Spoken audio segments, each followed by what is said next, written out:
Hello बच्चों, let's see the question. The question is which of the following are amniotes? And the options are first is Chondrichthyes, Osteichthyes, Amphibia. Second is Reptilia, Aves, Amphibia. Third option is Amphibia, Aves, Mammals. And fourth option is Reptilia, Mammals, Aves. So let's see the key concept to solve this question. So the key concept to solve this question is that कि हमें सबसे पहले तो पता होना चाहिए कि N amniotes क्या होते हैं. So what are N amniotes? First of all, we need to know this. और second कि कौन से organisms means examples of N amniotes. अगर हमें ये दो बातें पता है कि amniotes क्या है और N amniotes क्या है और N amniotes के examples क्या है, तो हम इस क्वेश्चन को इजीली सॉल्व कर पाएंगे. Now let's see the concept. तो एमनियोट्स क्या है, पहले तो हम इस चीज का देखते हैं कि एमनियोट्स और एन एमनियोट्स किस बेसिस पे क्लासिफाई किए गए हैं. सो यहाँ पे मैंने लिखा है anamniotes and here I am writing amniotes. So होता क्या है कि एनिमल्स में this is the embryo. Now if the embryo is surrounded by a layer, this is extra embryonic layer and this layer is known as amnion. So for a basic knowledge I am drawing this diagram. So this layer is known as amnion. Now this amnion is enclosing a cavity and this cavity is known as amniotic cavity. And this amniotic cavity, it is filled with a fluid and इस fluid को हम क्या कहेंगे, amniotic fluid. अब इस amniotic fluid का क्या significance है? So obviously ये एक fluid है, so it prevents, इसका जो function है, it is to prevent dryness or we can say desiccation of the embryo. So desiccation को बचाना, डेसिकेशन से एनिमल को और एम्ब्रियो को प्रोटेक्ट करना, this is the function of this amnion और द एमनियोटिक कैविटी और फ्लूइड.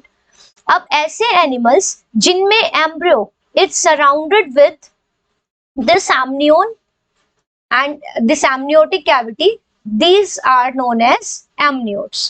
तो एन एमनियोट्स क्या होंगे, ऐसे animals which are not having amnion, so there is no amnion and there is no amniotic cavity and there is no amniotic fluid around the embryo. So there is no amnion around the embryo. So ऐसे animals को हम कहेंगे N amniotes. अब हम देखते हैं examples. So अगर हम बात करें N amniotes की, यहाँ पे हम vertebrates की बात कर रहे हैं and vertebrates are the chordates which are, जिनमें क्या होता है कि notochord is replaced by vertebral column. So anamniotes इस कैटेगरी में कौन से वर्टिब्रेट्स आते हैं, because the options given are of vertebrates, तो हम यहाँ पे वर्टिब्रेट्स की बात करेंगे. सो एन एमनियोट्स में आती है सारी की सारी फिशेस और सारे के सारे amphibians. So all fishes and all amphibians are anamniotes. और यही रीजन है कि they do not lay their eggs on land, क्योंकि अगर ये लैंड पे अपने एग्स को ले कर देंगे तो एग्स तो ड्राइनेस से डैमेज हो जाएंगे. सो यही रीजन था कि एम्फीबियंस लैंड पे सक्सेसफुल नहीं हुए, because they do not have the amniotic cavity, so they do not और they can not lay their eggs on land, क्योंकि लैंड पे दे विल फेस द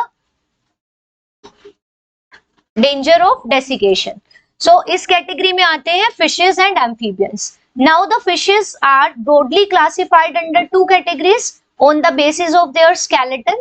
अगर स्केलेटन बना है कार्टिलेजेस से, so such fishes are known as Chondrichthyes. So Chondrichthyes वो fishes हैं जिनका कार्टिलेजिनस स्केलेटन होगा, और जिनका बोनी स्केलेटन होगा such fishes are known as osteichthyes. तो चाहे कोई भी फिश हो बट होगी वो anamniote. Now the second is amniotes की example. सो एमनियोट्स की कैटेगरी में आ गए बाकी वर्टिब्रेट्स। बाकी में कौन आता है? सारे के सारे reptiles, birds and mammals. So all reptiles, birds and mammals. You will notice कि जो बर्ड्स हैं, रेप्टाइल्स हैं, मैमल्स हैं, they are successful on land. So उनका एक मेन रीजन है कि इनके जो एग्स हैं और एम्ब्रियो है that is surrounded by the amniotic fluid, जो कि डेसिकेशन से बचाता है। So all the amniotes are reptiles, birds और मैमल्स, ये सारे के सारे एमनियोट्स हैं। सो अब जो ऑप्शन में हमें पूछा गया है वो है एन एमनियोट्स के example. So let's see the options one by one. So पहले में लिखा है Chondrichthyes which are the cartilaginous fishes, Osteichthyes जो कि है bony fishes and amphibians. So all these three, because I told you the examples of anemniotes, it includes all the fishes and amphibians. So these are two categories or two classes of fishes and amphibians. So obviously they are anemniotes. So the right answer will be first. If we look further, reptiles are amniotes. So this is discarded. Now in third option, amphibia, correct hai. Aves and mammals are amniotes. So this is also discarded. Fourth में reptilia, mammals and aves. So all these are amniotes. तो यहाँ पे जो हमें anamniotes का correct combination है that is option first. So this is our right answer. I hope you understood it well. Best of luck. Thank you.